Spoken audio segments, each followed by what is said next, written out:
Part 2 ng Pisong Dangal by Vanessa ng PHR. Ibig sana niyang lumuwas sa Maynila pero takot siya. Marahil ay sinilang siyang hanggang yabang lang. Totoo naman iyon, noong mayaman pa sila ay pulo salita siya. Dinaig pa siya ni Hilda na noong una ay inapi-apiring niya at natatakot siyang sumama rito.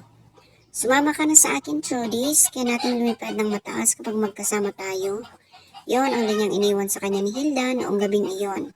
Ilam ng luha ang mga mata.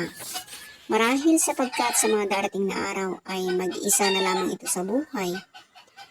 Tinatwa na ito ng mayabang na ama at kapatid nito.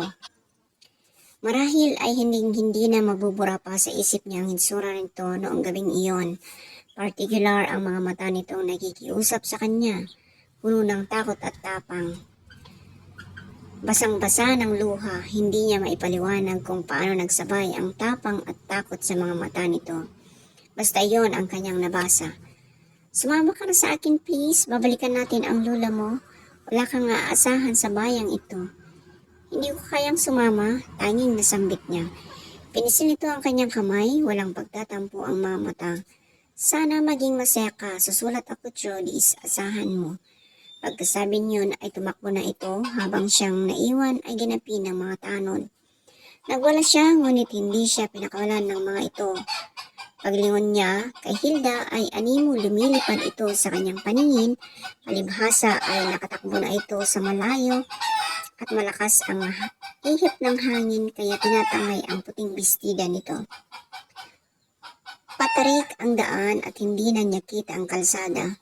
Tanging si Hilda na lamang ay nakikita niya na animo lumilipad. Lipad, Hilda, lipad lang tulad ng gusto mo.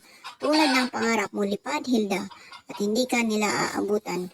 Naisigaw niya sa ilang baliw na sandali. Sumunod niyang namalayan ay may tubig nang iminiwisik sa kanyang mukha. Dinala siya sa simbahan at muling minisikan ng agwa bendita. Sa pakiusap ng kanyang lula ay pinakawalan siya ng mga tanod, dahil walang ebidensya ang mga ito nakasabot siya sa pagnanakaw. Nang mga sumunod na araw ay usap-usapan na tuluyan ng nakatakas ang salot. Naging kwentong kialamat ang pagtakas ni Hilda sa taong bayan. Hanggang ngayon, kahit sa asyenda ay may mga batang paslit na nagtatanong sa kanya kung nasaan na si Hilda Bruhilda na kaibigan niya. Sadyang kakaiba kasi ang mukha ni Hilda. Makapal ang buhok nitong kahit anong suklay nito ay parati pa rin nagbubuhol. Palibhasa ay dry.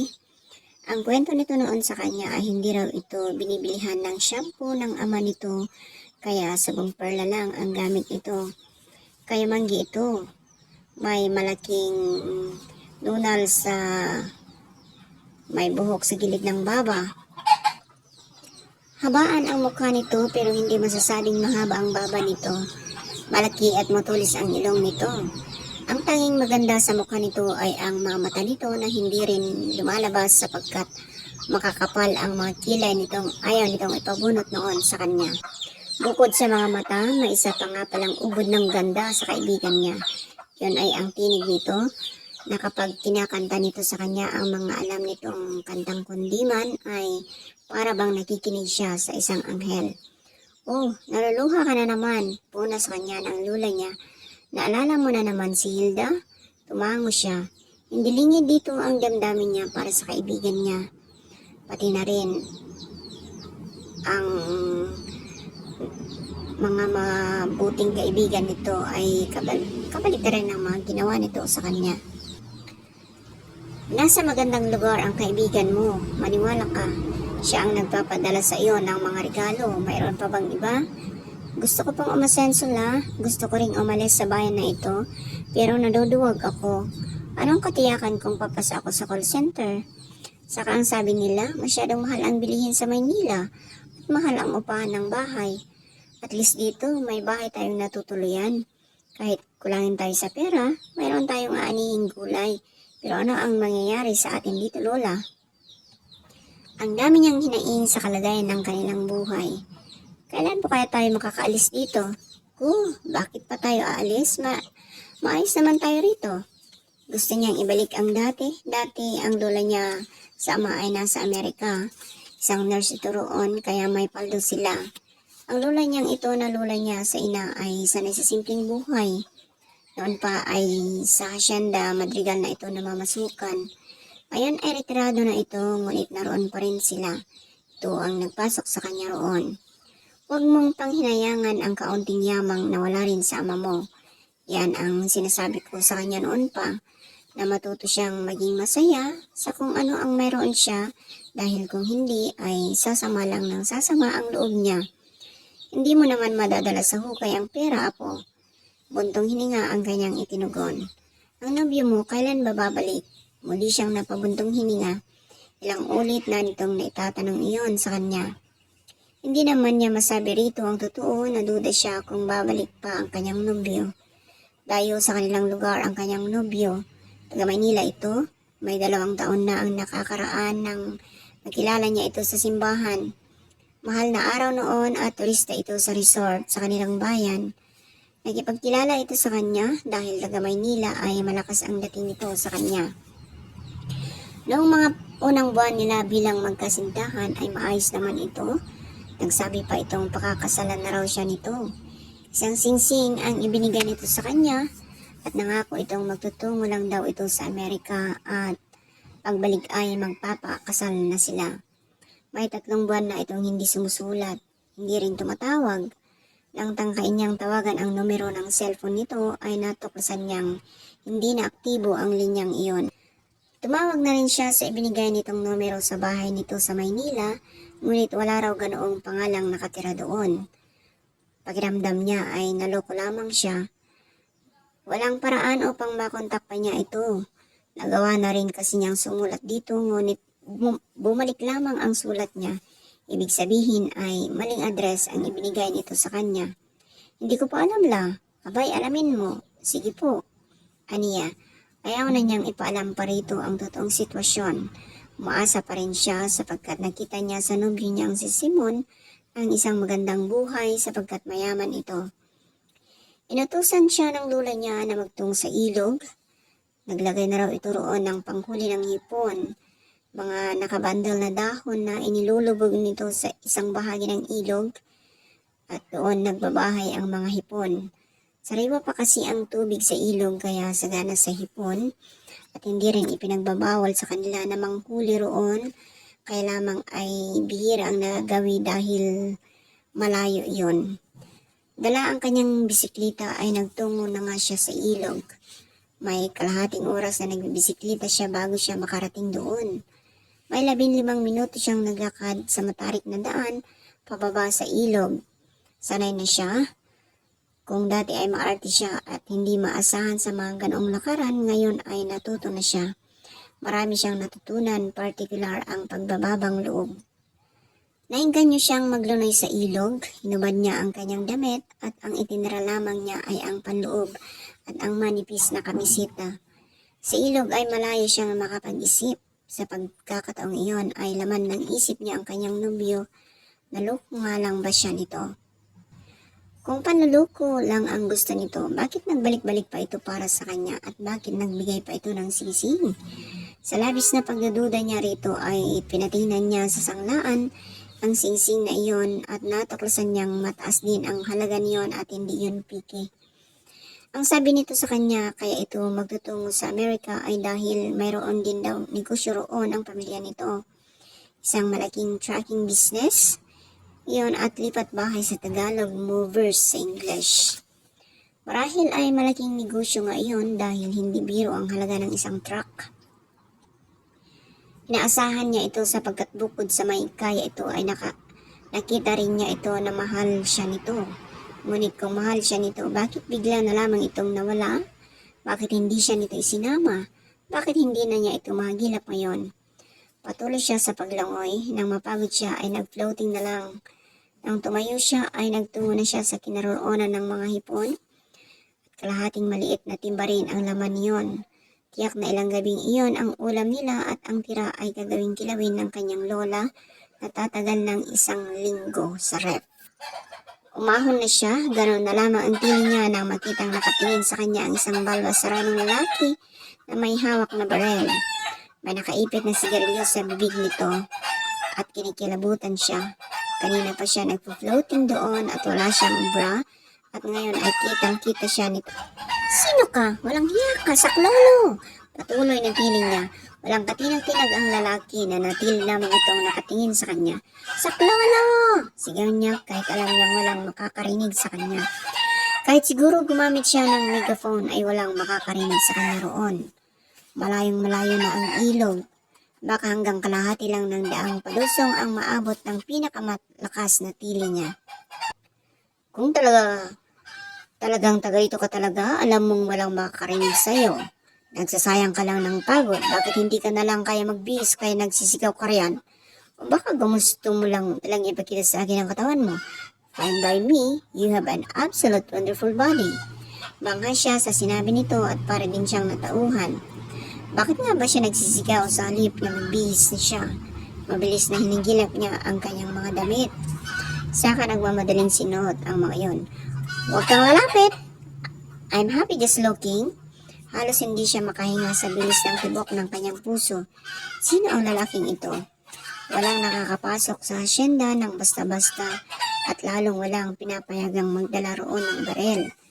Ano ito, NPA? Bakit pa in English pa ito? Umalis ka na at huwag ka nang babalik dito. Singhal niya rito habang tumatalilis palayo. Papalam ko ng may isang manaligaw rito, walang hiya ka, mamupuso.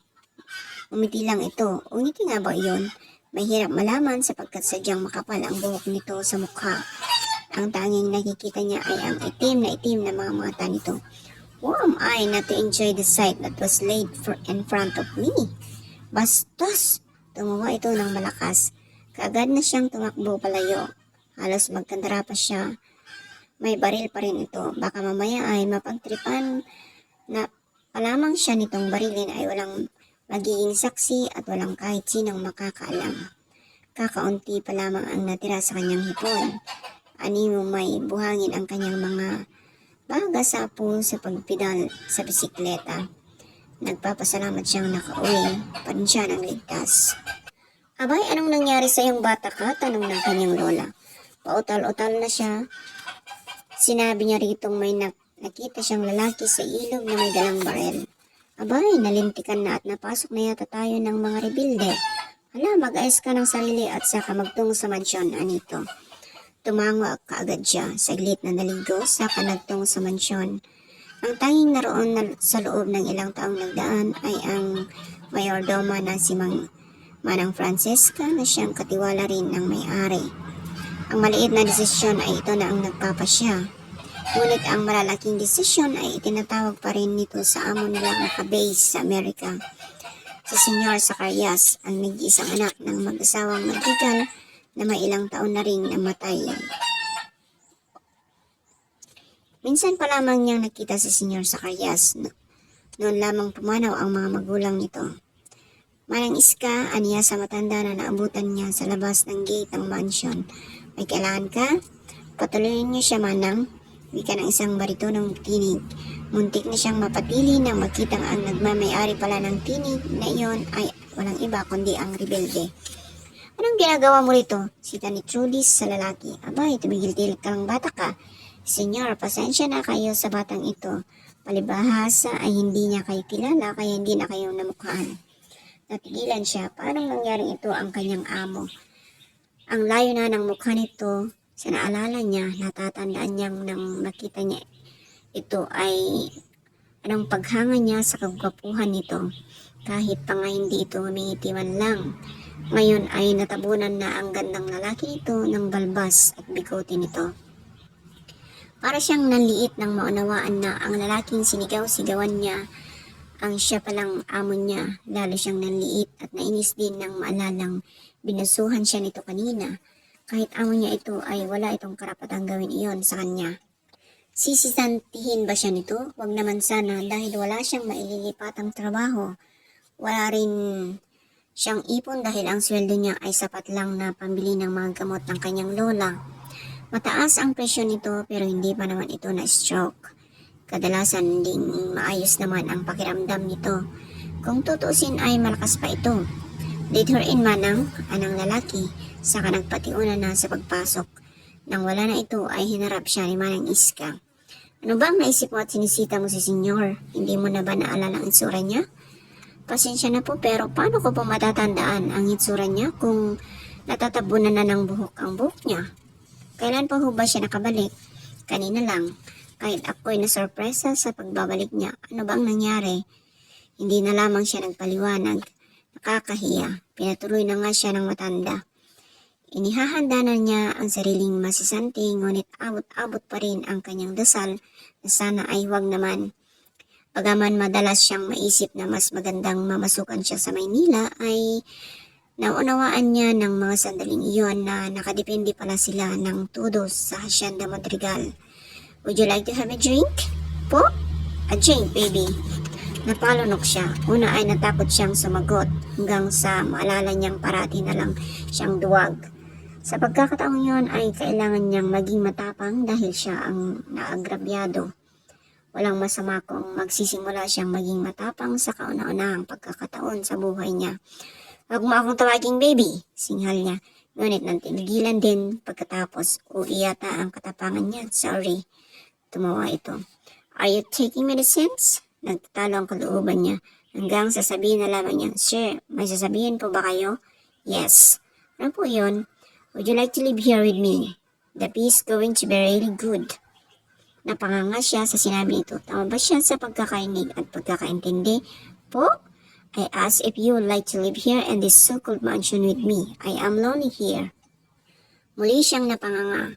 Tama nga ang pagkakarinig niya, ngunit may asawa na ang hudas na ito. Ano ba ang tumatakbo sa isip nito? Na porkit tauhan lang siya roon ay sabik siya sa pananalapi?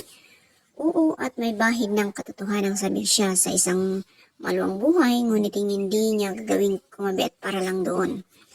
Sa pagkakaalam niya ay nag-asawa ito sa Amerika, may ilang taon na ang nakakaraan. Nabalitaan na lamang nila iyon sa hacienda. Hindi ito naghanda roon, hindi rin formal na nagpasabi. Sa katunayan ay parang sanay na ang lahat na wala ito sa hacienda. Hindi nila ito hinahanap. Ang sabi ng kanyang lola na matagal na roon ay wala raw interes sa hacienda ang lalaki. Hindi raw nito kasundo ang mga magulang nito. Nang mag-asawang nga raw ito ay nagkit balikat na lamang ang mga tauhan. Wala kasi silang masyadong pakialam dito. Ang alam lang nila ay naroon lang ito sa Amerika. Maswerte itong makapagkakatiwalaan ang katiwala nitong doon na isinilang sa hacienda na iyon at kanang kamay rin ng ina nitong noong nabubuhay pa. Kaya alam ang pasikot-sikot ng palakad-lakad doon. Pero tika, baka nag-overreact lang siya. Baka ang sinasabing to ay ibig nitong doon siya maninbihan. Pero nakaka-insulto pa rin iyon sapagkat kahit tauhan siya ng hacienda ay hindi siya nagsasaka roon. Hindi rin siya gumagawa ng mga ganoong klaseng trabaho.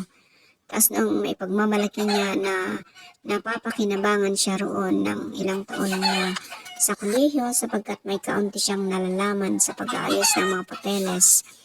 Hindi katulad ng ibang mga kasamahan niya sa elementary lang ang natapos. Pasensya na po pero mas mahalaga po ang papel ko sa hacienda. Marami naman pong pwedeng kuning tagalinis dito kung kulang pa sila. Marami ring kawaksi sa mansyon sapagkat malinis sa bahay si Manang Iska. Are you really that maybe, sweetheart? I want you here to satisfy my needs. Tagaabot ng tubig, kape o tagalaba, my sexual needs. Napanganga siya. Zack was looking intently at that woman who, he had no doubt, would surely haunt his nights. He had never seen such beauty before. Kung bakit noon lamang niya nalaman na mayroong ganito kagandang dilag sa hacienda. Kung nalaman lang niya noon pa marahil ay bumalik na siya kaagad. He had always hated that place. That place never failed to make him remember his days as a young child, trying desperately to please his father. He was never good enough for him. Kahit ayaw niya nung una, ipinadala pa rin siya rito sa Maynila at sa Amerika. Sa kalaunan ay mas nagustuhan niya ang buhay na nag-iisa. Nakilala niya ang sarili at tumigil na siyang gawin ang lahat ng makakaya niya upang matuwa ang kanyang ama sa kanya. He found out the reason behind all that before his parents died. Sumulat sa kanya ang kanyang ina. Sinabi nitong anak siya nito sa pagkakasala. She had an affair with an old boyfriend. siya ang bunga ng affair na iyon. Ang kanyang totoong ama ay matagal nang binawian ng buhay. He was a soldier. Kaya pala noon pa man ay malabig na ang pagtanggap sa kanya ng kinilala niyang ama. Kaya pala kahit ano ang gawin niya ay nananatiling hindi iyon sapat para dito. He would never be good enough for the man because he was not his son. Kailanman noon ay hindi siya nagduda na ito ang kanyang ama at tinuturing niya itong may matinding paggalang sa kabila ng mga ginagawa nito sa kanya. Abusong verbal na ilang ulit na nauwi sa pananakit nito. In his mother, she disappointed him too many times. Ang inasahan niya rito ay ang ipagtanggol siya pero sa halip ay kinampihan pa nito ang asawa nito. Sinabi niya noon sa kanyang sarili na kailanman ay hindi siya hihingi ng tulong sa mga ito upang makatayo siya sa sarili niyang paa. Kaya naman nang makapagtapos na siya ng kolehiyo ay itinaguyod niya ang sarili na masukan siya sa isang kumpanya kasabay ng pagkuha niya ng MBA niya. Nagsimula siya noon hanggang sa kumuha siya ng lisensya upang maging stockbroker. Sa stock market niya nakuha ang unang $1,000,000 niya. May swerte at may mahusay siyang diskarte pagdating sa stock market. Yun ang naging bread and butter niya sa loob ng mahigit isang dekada. He was now rich and had his own company. Hindi niya kailangan ang hasyenda na iyon bagaman walang ibang nagmay-maari niyon kundi siya lang. Pinagkatiwala niya iyon sa mamaasahang tao. Ang tayong dahilan kaya hindi niya iyon binibenta ay dahil sa mga tauhan na alam niyang umaasa sa kanya. Noong bata siya, ang tanging kakampi niya ay si Manang Iska na siyang nagsasabi sa kanyang pagpasensya na lamang niya ang init ng ulo ng kanyang ama. Hindi lang miminsang ito ang gumagamot sa mga sugat niyang dala ng pananakit ng kanyang ama. Sa harap ng ibang tao ay isang santo ang kanyang ama, ginagalang ng lahat, tinitingala, isang taong mapagkawang-gawa, ngunit sa loob ng kanilang tahanan ay kadalasang bayolente ito sa kanya. Umiiwas na nga lamang siya rito upang hindi makapagtamo ng masasakit na salita o matikman ang kamao nito. He came back because he was trying to stay away from Madeline, the woman he married. Nakakatawa ang sitwasyon sapagkat noon ay siya ang nagyaya ritong magpakasal. Sumumpang hindi ito iiwan na igagalang at pagsisilbihan ito. Ngunit paano niya patuloy na gagawin iyon kung natuksan niyang nakikipagkita pa ito sa dating nobyo nito? Hindi lang minsang nangyari iyon kundi ilang ulit. Ang sabi nito ay nakikipagkita lang daw ito sa nobyo nitong iyon sapagkat may business venture ang mga ito. They argued about it. Hindi nito makita ang dahilan para magalit siya dahil wala naman daw itong ginagawang masama. Hindi nito makita na hindi ganoong kasimple ang lahat. Sa lahat ng kukunin nitong business partner ay bakit ang laking iyon pa? Baliwala na sa kanya kahit magkita ang mga ito sa mga gatherings sapagkat iisa ang group of friends ng mga ito. Ang hindi lang niya matanggap ay ginigit pala talaga nito ang tungkol sa business na iyon. Ilang ulit silang nagtalo hanggang sa nagmatigas ito at sumigi sa desisyon nito kahit pa sinabi na niyang tutol siya at ayaw niyang matuloy iyon. Binaliwala nito ang kapasyahan niya dahil doon ay nagpasya sang lumayo. Ang akala niya noong una ay matatauhan ito ngunit sumigi pa rin ito. Ayon sa isang kaibigan niya, ang sabi raw ng kanyang asawa ay ito ang naghihintay na siya ang matauhan. Hindi raw ito dapat na makonsensya sapagkat wala itong ginagawang masama. Ang mahirap sa kanyang asawa ay masyadong makabago at moderno ang pag-iisip nito. Isang bagay na hindi uubra sa kanya. Hindi pa siya nakikipag-diborsyo rito, naniniwala siyang maayos pa ang pagsasama nila, ngunit hindi siya ang mag-a-adjust para dito. Kung siya kasi ang mag-aaral na sumabay rito ay hanggang kailan nito ipagpapatuloy ang kalokohan nitong iyon. Hindi siya naniniwalang ang dalawang taong mayroong naging romantikong pinagsamahan ay maaari pa rin magkaroon ng matiwasay na samahan. Maliban na lamang kung walang pisikal na nangyayari sa mga ito. Madeline was very hard-headed and so he left her. Inihintay niya itong magising sa katotohanan. Umaasa siyang kaunting paghihintay lang ang gagawin niya sa hasyenda. Kung alam lang nito kung gaano karaming babae ang tinatanggihan niya para sa kanilang rasyon, Ilang ex ba niya ang walang pakialam kahit may asawa na siya para lang makipagbalikan sa kanya o mag-alok ng isang relasyong strange as touch. Pagkatapos nito na sinabihan na niya ay ayaw pa rin sumunod sa kanya, para bang hindi nito naunawaan ang totoong kahulugan ng pagkakaroon ng isang asawa. Ang asawa ay isang katuwang, hindi isang accessory lang na nariyan kapag kailangan nito ang escort. Hindi pa niya alam kung ano ang magiging resulta ng lahat ng iyon. Hindi siya ngayon makapaniwala na inaalok siya ng indecent proposal ng isang tauhan ng asyenda. But she really was so very pretty and her body was so fresh, just ripened it seemed. At siya ang pipitas dito. Nababalik po kayo kung inisip niyong papayag ako, anong babae.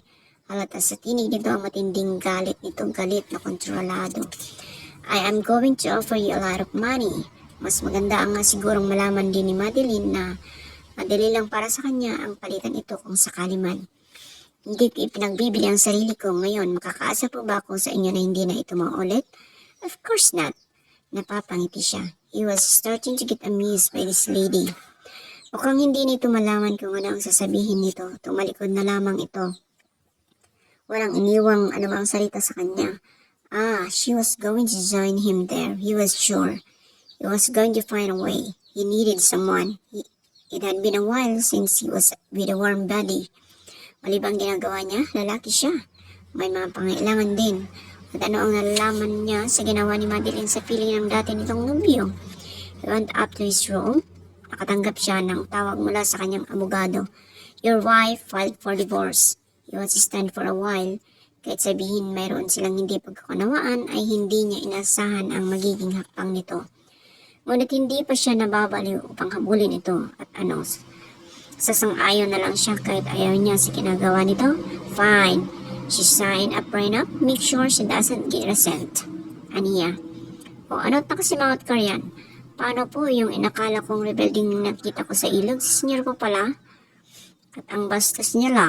Gusto ko nang umalis tayo rito pero siguro hindi naman siya magtatagal. Parati namang saglit lang siya rito. Isa pa, kung alis tayo, wala naman tayong mapupuntahan. Paano po ang gamot ninyo? Saan tayo titira? Yun ang nasa isip niya. Paanong nangyaring ganoon pala? Hindi ko na po siya nakilala kasi iba na po ang itsura niya eh. Bay, nalintikan na. Mabuti at hindi nagalit sa iyo. Hindi naman po, pero hindi ko po siya gusto. Mabuti na, mabait yon. Kita mo nga naman, uwi pala iyon. Yun ay hindi man lang nagpasabi. Tas kasama ba ang asawa? Umiling lamang siya. Walang hiya nga pula, biruin ninyong hindi lang kasama ang asawa. Kung ano-ano na ang inaalok sa akin na para bang ganoong klaseng babae ako. Siguro dahil nakita niya akong naliligo sa ilog. Nakita niya ako kanina na halos walang suot, nakakahiya po. Siguro kung malaman niyo matinding sermon ang abutin niyo. Yun ang sabi niya sa isip niya na naman. Hala, kumain ka na, bakit kakaunti ang naaning ihipon? Plano ko pa namang magkilaw. Hindi na lamang siya umimik. Hindi na nito kailang malaman na nagkandatapon-tapon kaninang dala niya dahil sa pagmamadali. Pagkatapos kumain ay naglaban na siya. Siya na ang gumagawa ang mga ganong gawain, malayo na ang buhay niya na noon ay meron silang kawaksi. Nalugi ang negosyo ng kanyang ama kaya nauwi sila sa wala. Mabuti na rin sigurong pumanaw ito nang hindi na nito naranasan ang ganong buhay. Masasakitin na rin kasi ito noong mga panahong iyon. Ngunit kung nabuhay ito, marahil ay nakagawa pa ito ng paraan. Muli ay naalala niya ang kanyang kaibigan. Sana ay maalala nitong bistahin siya. Kung sakaling maganda na nga ang buhay nito, baka sakaling kailangan nito ng assistant. Walang pagdadalawang isip na mamamasukan siya rito sapagkat alam niyang malinis ang puso at napakabait nito. Nagsasampay na siya nang may maulinigan siyang katok sa pinto. Bago pa man siya makarating doon ay naroon na ang kanyang lola. Yakapin to ang panauhin ang isa niyang malayong pinsang si Chuchi. Doon daw muna ito sa kanila. Magpapalipas ng araw dahil naghahanap pa ito ng trabaho. Magkatabi silang natulog dahil dadalawa lamang ang silid sa bahay nila. Kinabukasan nang magising siya ay naligo kaagad siya. Tanghali na, marahil ang hindi niya kailanman makakasanayang gawin ay ang gumising ng maaga. Araw-araw ay ang lola niya ang madalas nagmigising sa kanya. Kapag linggo, 12:00 na ng tanghali ay nakahiga pa rin siya sa kama, bagay na ikinaiinis ng kanyang lola. Paspas na siya sa almusal sa kalumakad na makarating sa maliit na kubong siyang opisina nilang mga office workers ay naabutan na niya roon ang mga kasamahan niya. 6 sila, may isang taga-inventaryo, isang bodigera, 2 taga-asikaso ng mga bulto-bultong bintahan ng mga produkto nila at isang head nilang lahat. Ipinatawag ka ni Manang Iska, wika ni Mang Agustin, ang siyang head nila. Accountant ito, bagaman hindi nakakuha ng board. Bakit daw po? Hindi sinabi, basta ipinapatawag ka. Kinabahan siya, duda siyang hindi si Manang Iska ang nagpapatawag sa kanya, kundi ang kudos na amo nila. Sana naman ay wala nasa isip nito ang mga sinabi nito noong nagdaang araw. Sana ay naisip nitong mali ito. Sana ay hihingi ito ng paumanhin na sa kanya o kung hindi man ay sasabihin na kalimutan na lamang nila ang mga nasabi nito. Hindi niya kayang makiharap dito kung patuloy itong sasabihin sa kanya ang mga ganoon. Nang makarating siya sa mansyon ay hinanap niya si Mang Iska. Nang makita ito sa kusina ay sinabihan siya nitong dumulog na. Kakausapin daw siya ni Senyor Zacarias. Lalo siyang kinabahan, hindi kaya sisibatin na siya nito sa trabaho.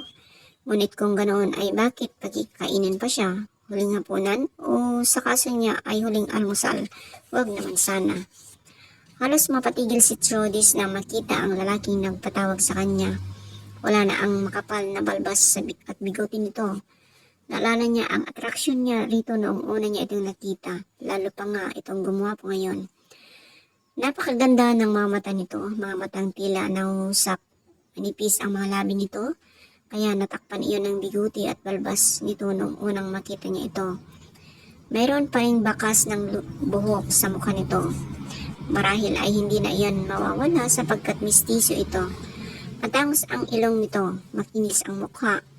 Kung bakit tinakpan nito ng buhok ang gwapong mukhang iyon ay tanging ito lamang ang nakakaalam. I know I look kind of stunning. Bigla siyang nag-iwas ng tingin dito. Bigla niyang umirap sa kayabangan nito at sa pagkapahiya niya, ngunit hindi na lamang siya nagsalita. Have you thought about my offer? Kaagad naging malinaw sa kanyang walang darating na pahingi ng paumanhin, bagkus ay tila pilit na igigiit nito ang gusto. Nagtataka siya sa ginagawa nito. Iniwan ba nito ang asawa nito? Ngunit ang mas malaking katanungan ay kung bakit siya. Wala ba itong ibang makitang babae? Tiyak na maraming babae ang hindi iindahin kahit na may asawa nito. Kaya bakit siya nananahimik ang gusto nito? Mawalang galang na sir, pero hindi po ako for sale. I am only asking you to think about my offer. Ngit-ngit ang ngit-ngit siya sapagkat noon lamang niya siya nabastos ng ganoon. Nang mga sandaling iyon ay bigla niyang naalala ang matapang na pinakamatalik niyang kaibigan na matagal na niyang hinahangaan na kung sumama siya marahil ay may naabot na rin siya ngayon. Hindi siya yuyukol na lamang at magpapatangay sa agos. Sawang-sawa na siyang makibagay para lang nasa ligtas siya parati. Tumay siya. Hindi ako papayag na binabastos mo ako. I am offering you a deal. Bastos ka, dalaga ako, may asawa ka, tauhan ako, amo ka. Hindi tama ang ginagawa mo. Tumalikod na siya, gigil na gigil pa rin. Nagkwinta siya sa isip niya, may bali pa siyang 3,000. Sa makatuwid, ang suswelduhin niya ay hindi sasapat upang makalipat sila ng bahay.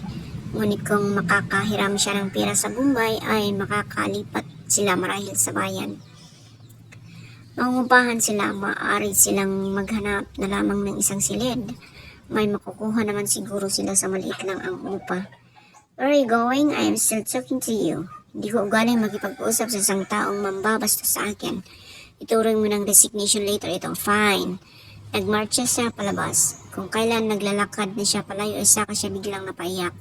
Saan siya kukuha ng pambili ng mga gamot ng lola niya? Saan siya mamamasukan?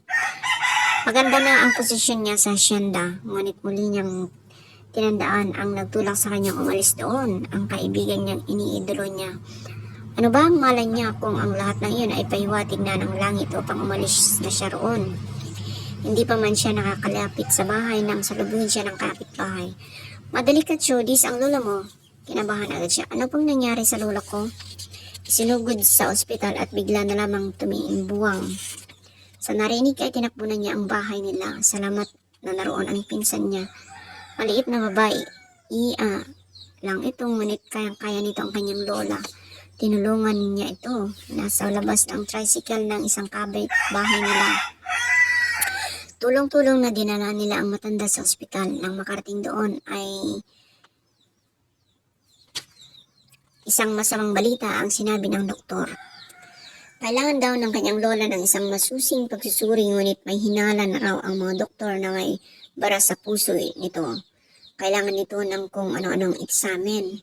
At dahil hindi kumpleto ang kagamitan sa ospital ng bayan ay kailangang dalhin ito sa Maynila. Diyos ko, mahagulgol na siya.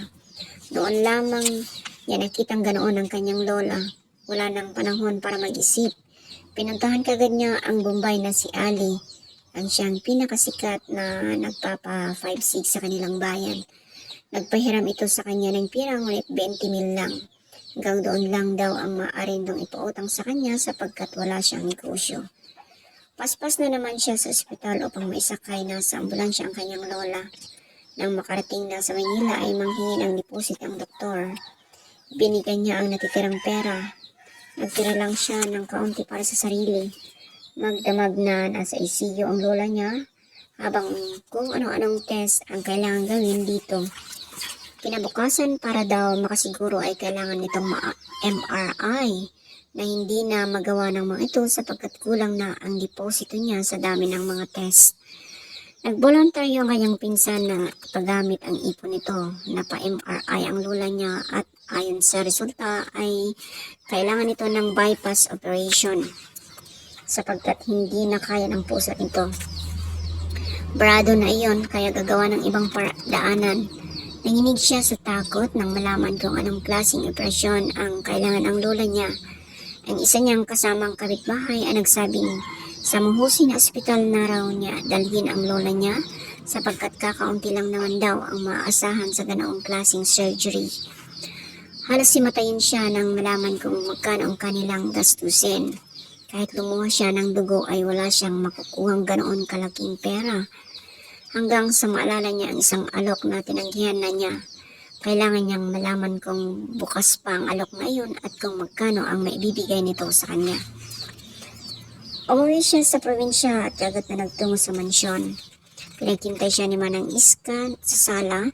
Nang makita na niya ang lalaki ay kaagad niya itong tinanong, "Yung anak mo, pwede pa ba?" "Yes. Kailangan ko ng malaking pirang pampa-opera sa lola ko. Baka pwedeng ibalik ko na lang at babayaran ko na lang mula sa sahod ko. How much do you need?" Sinabi niya ang malaking halaga. "Take my offer and you don't have to work very hard for the money." Uli ay puno ng galit ang puso niya. Oras ng kanyang pangailangan ay inaalala pa nito ang pansarili nito. Ngunit ano nga ba ang pagpipilian ng isang tulad niya? Ang sabi nga, beggars cannot be choosers. Wala naman akong pagpipilian. Good. Where's your grandmother? Gusto ko sanang sa St. Luke's shop maoperahan dahil doon daw 99% ang inoperahan ng ganito, malaki ang tsansa. Where is she now? Sinabi niya ang ospital na kinaroonan ng kanyang lola.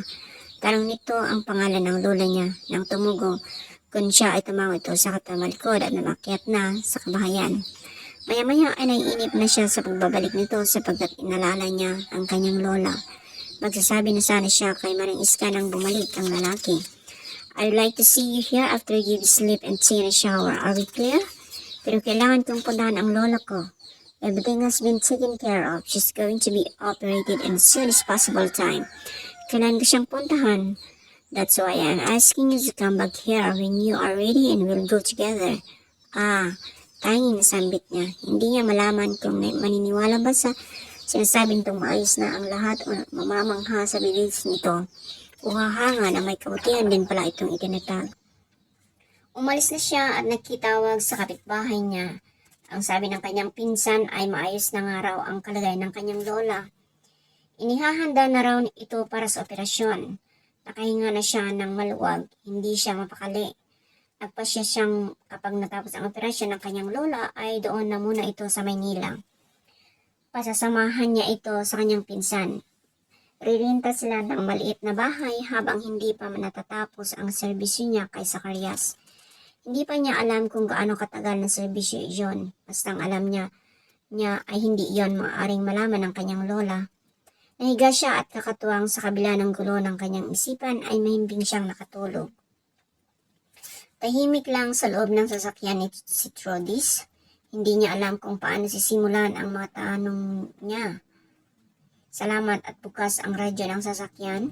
Hindi gaanong nakakabingi ang katahimikan. Mukhang relax lang si Zacarias. Kung sa bagay, bakit naman ito matitensyon na tulad niya? Gusto ko lang sanang itanong kung gaano katagal akong maninilbahan sa iyo. How much are you getting now? 200 kada isang araw. Since it's going to be a different job, I am willing to give you 4,000 pesos a day. You'll be at my beck and call 24/7. Higit pa yon sa inasasahan niya, ngunit sa pagkukwenta niya ay maninilbihan siya rito sa loob ng 7 buwan. Napalunok siya. Siguro nga ay okay na rin iyon kaya mawala sa kanya ang kanyang lola ng ganoon na lamang.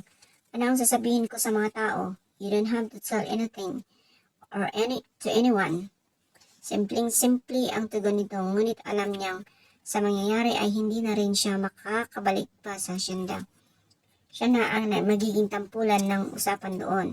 Ang kanyang lola na mamamalagi sa Maynila ay hindi na rin niya pababalikin sa probensya sapagkat tiyak na may makakatindi lang magsasabi rito ng katotohanan.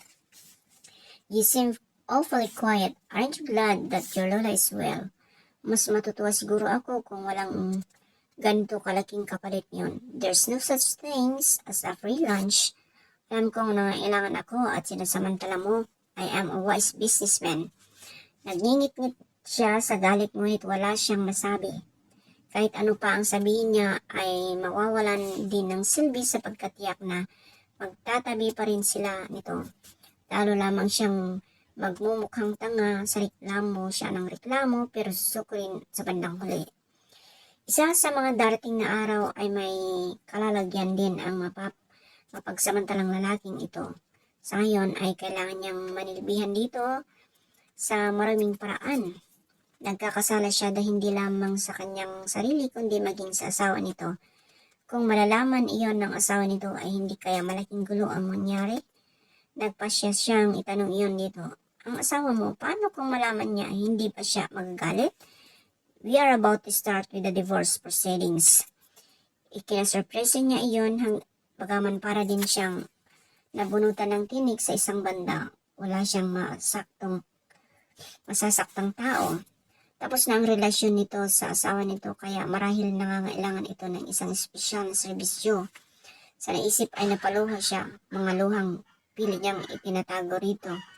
Ayaw niyang makita nito ang kahinaan niya. Wala itong imik hanggang sa makating sila sa Maynila. Nasa operating room na ang kanyang lola at ang sabi ng kanyang pinsan ay ilang oras daw ang hihintayin nila. Iniwan na siya roon ni Zacarias. Wala siyang idea kung kailan ito babalik. Ilang lilibuhin ang iniwan nito sa kanya. Sino yun? Tanong ng pinsan niya. Amo ko. Siyang tumulong sa atin? Tumango siya. Mabait nga siya kung ganoon.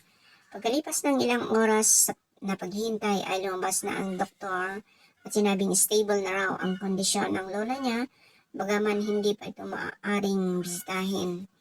Ilang araw din siya sa ospital, salamat at mayroon siyang mga dalang bisan nila.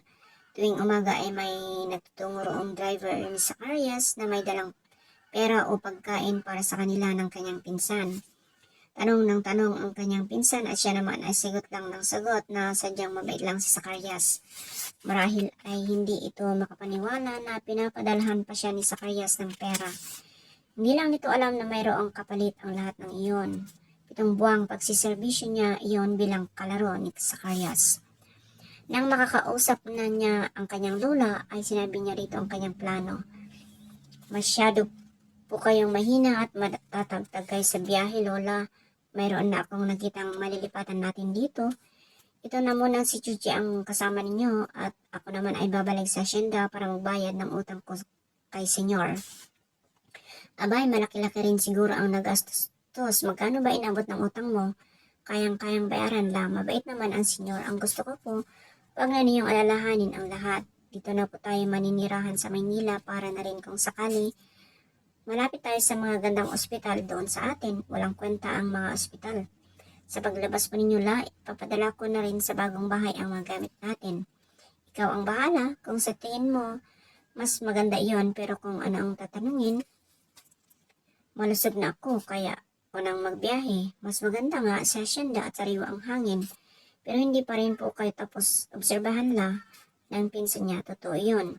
Kailangan pa rin kasi ng lola niyang magpakonsulta sa doktor. Sa katunayan ay mayat maya iyon. Tinitingnan ng maigi o imino-monitor ang kalagayan nito. Kung bakit naman kasi bigla na lamang akong inatake, reklamo ng lola niya. Napabuntong hininga na lamang siya. Mahilig kasi ito sa matatabang pagkain. Noong huli ay hipon pa ang inulam nila na masyadong mataas ang kolesterol. Ngayon ay kailangang maging maingat na ito sa pagkain. Kailan ba ako ilalabas dito? Sa isang araw pa hula. Pinag-usapan nila kung ano ang mga plano. Ang nakuha niyang bahay para dito ay nasa Quezon City, sa bandang Tandang Sora. Doon lamang mura-mura ang upahan at hindi masyadong tambak ang tao. Nakakuha siya ng bahay na upahan sa halagang 5,000 piso na mayroong pwesto sa unahan para sa sari-sari store. Ang mga abot-abot sa kanya ni Zacarias ay buo pa. Yun ang gagamitin niyang puhunan para mabuksan ang kailang sari-sari store. Hanggang sa maghakot siya at hindi na rin naniningil si Zacarias sa kanya namang pasasalamat. Minsan lang itong bumisita sa lola niya upang mangumusta. Siya ang parang nandiit sapagkat walang kamalay-malay ang tuwang-tuwang matanda na ang kausap nito ay ang taong bumili sa kanyang dangal. Nang matiyak na nasa maayos ng kalagayan ang lola niya ay bumalik na siya sa hacienda. Hindi maaring takasan na lamang niya si Zacarias sapagkat meron itong pinapirmahan sa kanya. Katunayan na malaki ang pagkakautang niya rito. Nang makarating sa bahay nila si hacienda ay bigla siyang napaiyak. Parang aalog-alog ngayon ang bahay nila dahil wala na roon ang kanyang lola at parang wala siyang mukhang maihaharap sa lahat ng mga kasamahan niya habang bibit-bitin niya ang kanyang maleta patungo sa mansyon gaya ng habilin sa kanya ni Zacarias. Alam niya ay magtatanong. Hindi niya alam kung hanggang kailan niya may iwasan ang mga katanungan.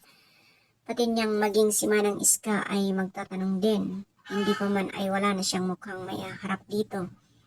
Ngunit sa isang banda ay maasa siyang maunawaan siya ng mga kasamahan niya sapagkat alam ng mga ito ang nangyari sa kanya. Alam ng mga itong wala siyang ibang mga kapitan kaya ganoon ang ginawa niya. Naligo siya at nagbihis at saka naglakad patungo sa mansyon. Gaya ng inasahan niya, ang ilang nakasalubong niya ay nagtanong kung saan siya patungo. Sinabi na lamang niyang sa mansyon siya patungo. Isip niya ng isip ng paraan kung paano may pagpapaliban ang mangyayari sa kanila ni Zacarias. Nitong nakaraang linggo, ilang araw ay walang laman ang isip niya kundi iyon at sa tuwina ay napupuno ng galit ang kanyang dibdib.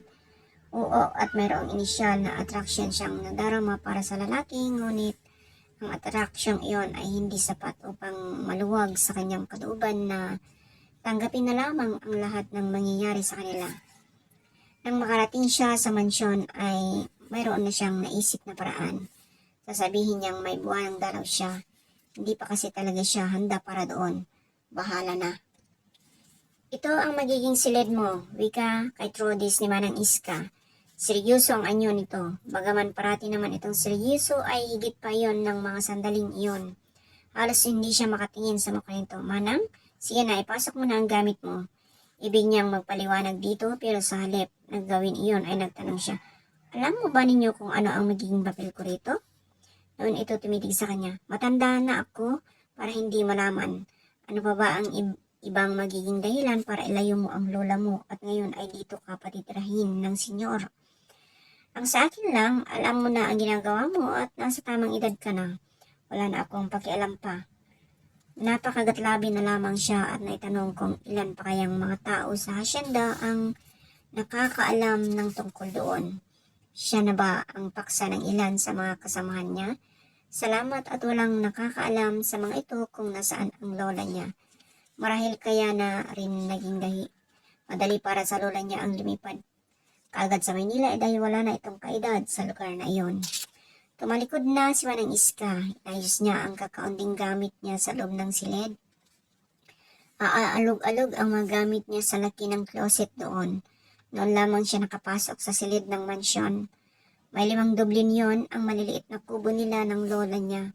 Kahit ang kanyang silid noong may kaya pa sila sa buhay ay hindi ganoon kalaki.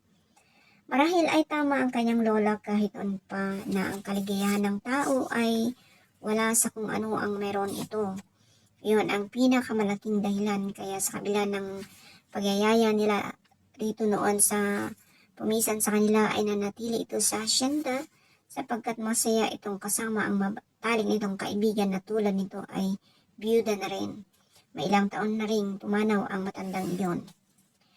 May malaking telebisyon sa silid, kumpleto sa mga bagay na pinapangarap niyang magkaroon sana niya siyang muli. May mga pagkakataon pa rin sa buhay niya na maghahangad siyang maibalik ang dating buhay nila. Siya ang rina noon sa eskwelahan, tinitingala siya ng lahat. Ang lahat ng sabihin at ipuuso niya ay sinusunod ng marami.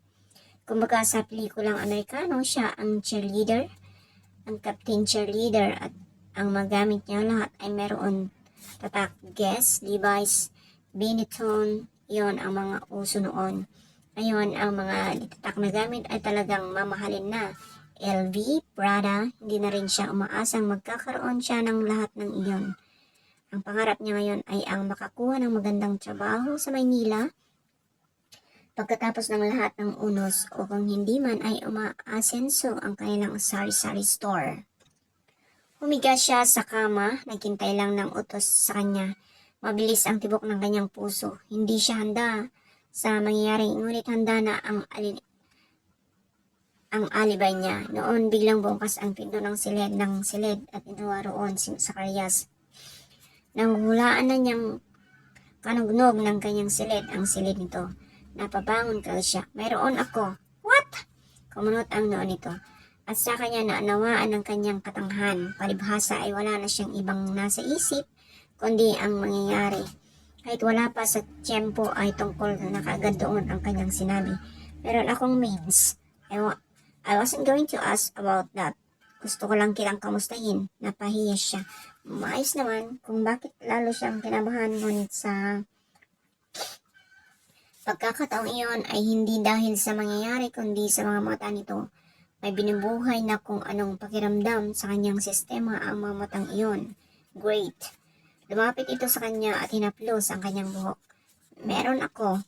Ulit niya na parang tanga. Kung bakit kasi parang parating nauna ang kanyang bibig kaysa sa kanyang isip. Alam na nga niyang mali ang sinasabi niya, patuloy pa rin siyang nausal. I heard you before. Napatingin siya rito sapagkat may nahimigan siyang inis sa tinig nito. Tinikom na lamang niya ang bibig dahil baka kung ano pa ang masabi niya. Sumayan na lamang sa pisngi ang dali nito kaya nagtayuan ang mga balahibo niya sa katawan. Hindi niya alam kung bakit noon lang nangyari sa kanya ang ganoon. Lumapit sa kanya ang mukha nito, ang akala niya ay haagkan siya nito pero sa halip ay bumulong lang ito sa kanya. You're very lovely, do you realize that? Napalunok siya. Hindi malaman kung ano ang itutugon. Sa isang banda ay parang lumubo ang kanyang puso. Kailan ba siya huling sinasabihan ng maganda siya? Noon pang narito sa bansa ang kanyang nobyo. At hindi sa ganoong paraan nito sinabi iyon sa kanya. Batid niyang maganda siya sa karaniwan, ngunit aminado rin siyang nabawasan na ang kumpiyansa niya sa sarili. Hindi katulad noong kabataan niya na maporma siya, parating maangas, kahit sino ay handang harapin. Ngunit naglaho iyon nang maglaho na ang magagandang damit, ang mga pangkolorete niya sa mukha, ang mga pampurma niyang nilumana na sa kagagamit niya. Ang alam lang niya ay may hitsura siya. Hindi na siya mayabang ngayon. Hindi na siya handang harapin ang kahit sino. Ang masabihan ng isang lalaking batid niyang laki sa mundo kung saan marami ang mga babaeng puno ng kumpiyansa sa sarili at magaganda ay anong papuri sa kanya. You are by far the loveliest lady I have ever seen. Muling nagtayuan ang mga balahibo niya sa banayad na pagkaplos ng salita nito at sa inyo.